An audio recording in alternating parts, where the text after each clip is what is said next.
2014 жылы Қазақстан Ресейге 6000 тонна сиыр етін экспортқа шығарды. Бұл туралы бүгін еліміздің ауыл шаруашылығы министрі Асылжан Мамытбеков мәлімдеді. Ведомство басшысының айтуынша, бұл өте жоғары көрсеткіш. Себебі бұған дейін 22 жыл ішінде барлығы 6000 тонна сиыр еті сыртқа жөнелтілген болатын.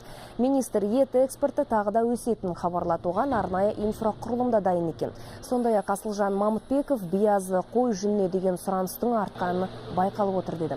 Жылына мұндай жүннің 6-7 мың тоннасы шығарылады. Бұл жүннен жоғары сапалы мектеп оқушыларының формасы тігіледі. Енді министр отандық шаруалардың өндірген терісін де шетелге сатпай, оны көлік шығару саласында пайдалануды ұсынып отыр.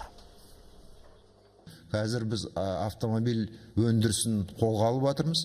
Ал автомобильдің ішіндегі барлық отыратын орындықтары осы теріден жасалынады. Теріден жасалынған кезде оны дайын түрде, осылай кресло түрінде алып келеміз. Неге біздің елімізде осы теріден тікпеске, ол біздің фермерлерімізге, біздің шаруаларымызға орасан зор көмек болатын.